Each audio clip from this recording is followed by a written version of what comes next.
Okay, hey, this is Sherman Crockett. I want to continue again with what I call a Buffalo Boys story. I read to you from chapter 1 from my book, Cover Your Father's Nakedness, Forgiving the Father Who Forsook You, a book that you can purchase by going to www.shermancrockett.com. I read to you from chapter 1, and now I'm going to read to you from chapter 2. Again, I'm sitting here in front of my house here about an hour east of Atlanta, Georgia. The temperature is 93 degrees. The humidity is close to 93%. And it's muggy. It's going to be this way for the next 4 months, pretty much. That's the way it is down here. Air conditioning is king. If you don't have air conditioning down here, you're going to suffer. I'll just put it that way. Because not just because of the heat, but because of the humidity. If it were just the heat and no humidity or very little humidity, you could get by. But the humidity here will soak you early in the morning. All right, chapter 2, Cover Your Father's Nakedness, Forgiving the Father Who Forsook You. The title of chapter 2 is There But Not There. There But Not There.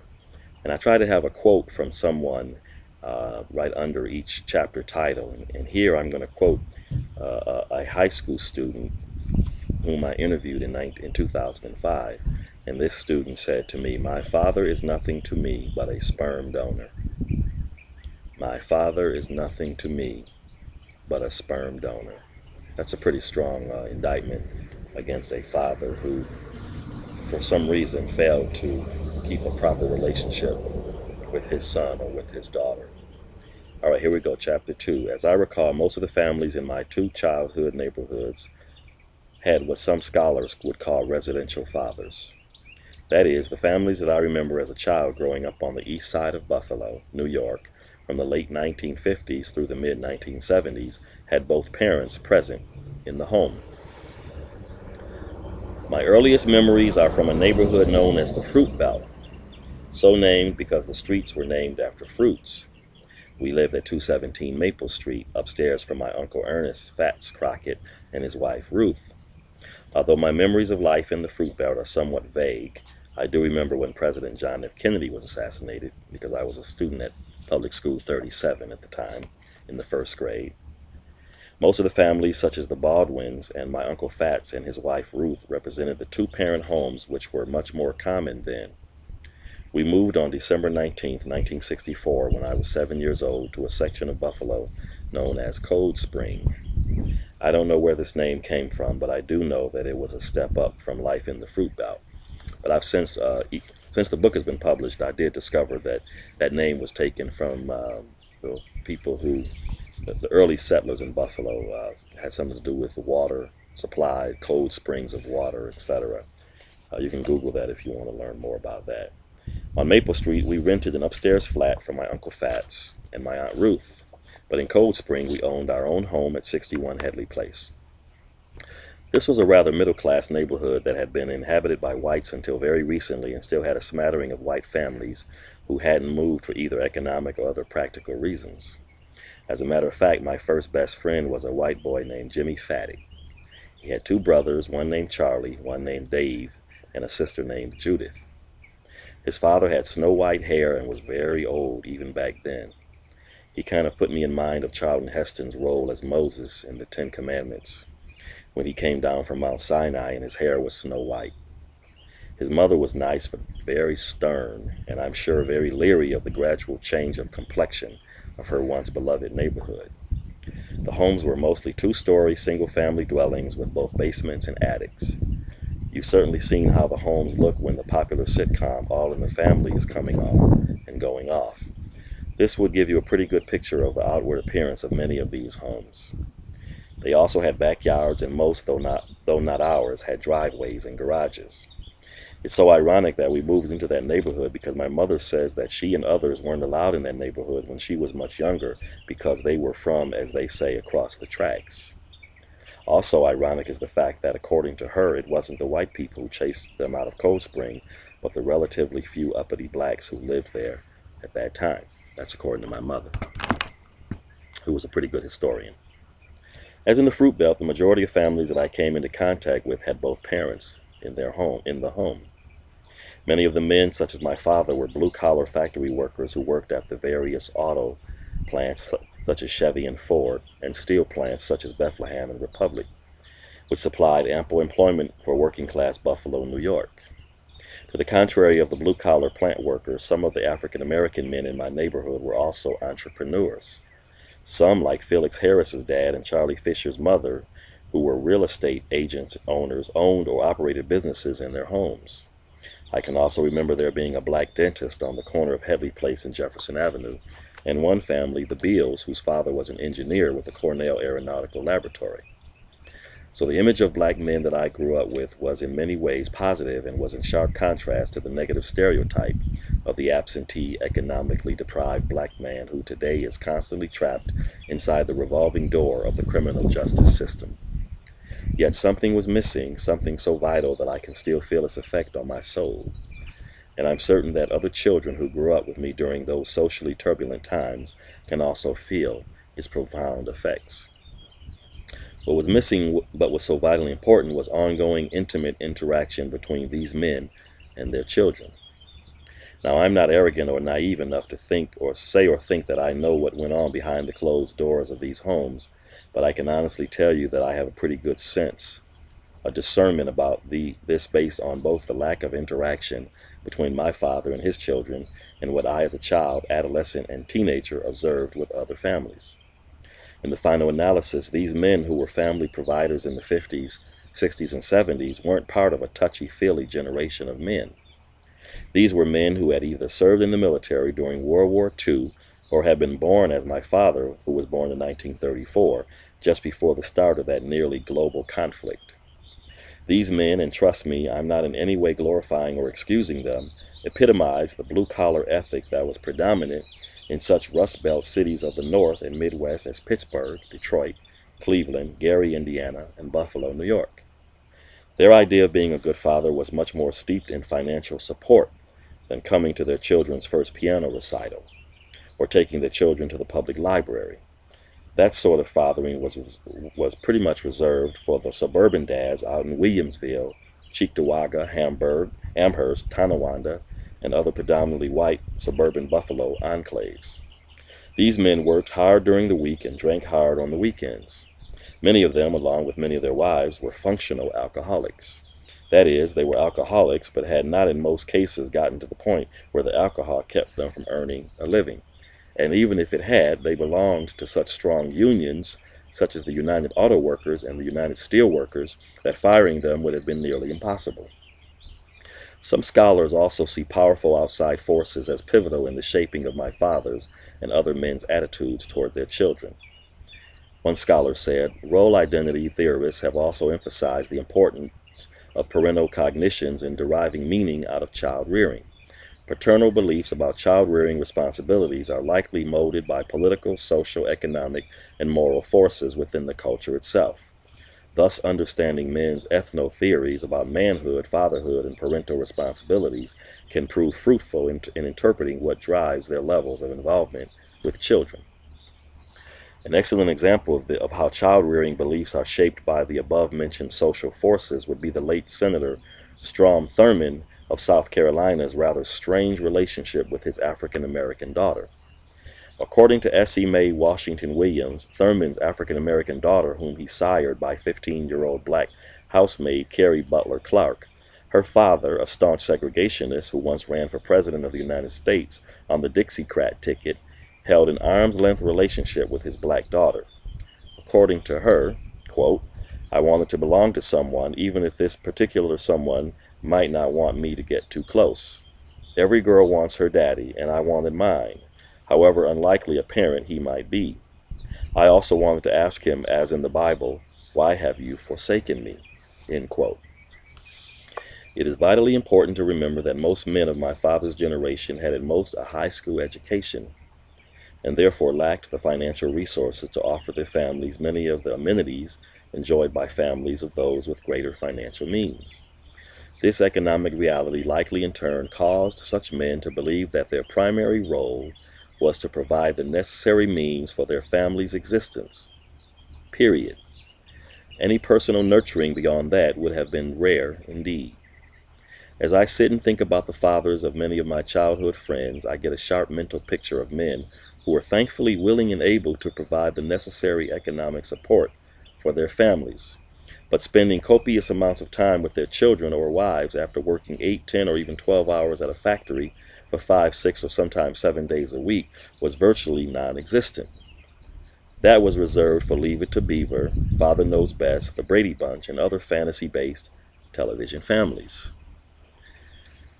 The very idea of men of my father's generation engaging in many of the domestic activities in which many men engage today is ludicrous at best.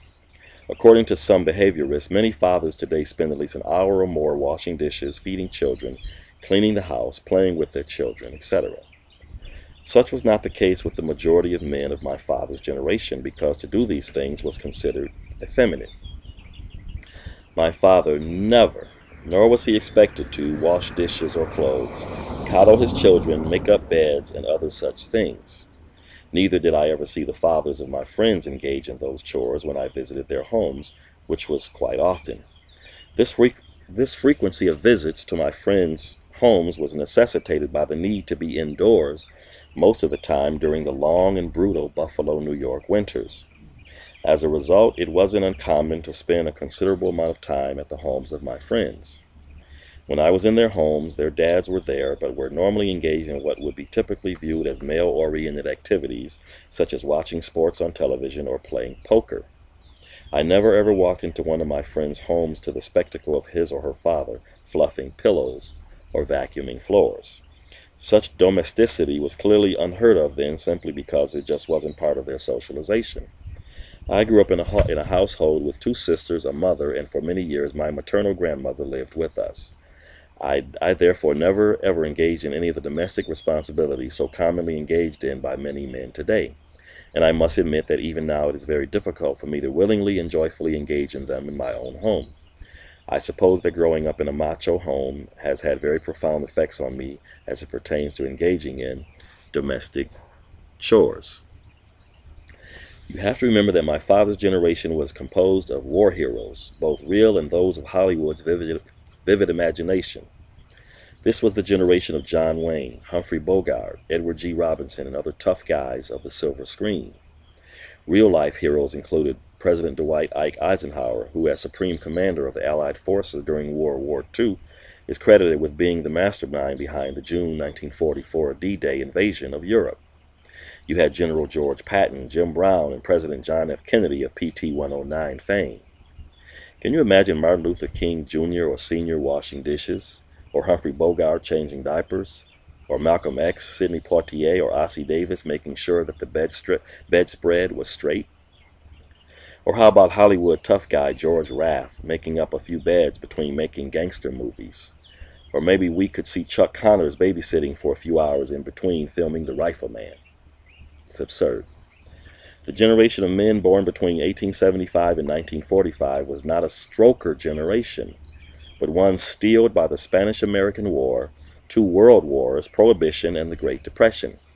If you add to that the harsh realities of the bitter winds of racism which were manifested by Jim Crow in the South, and a more subtle but still odious de facto segregation in the North, and you have what you had, a generation of men who had to be macho, even if only for appearance's sake.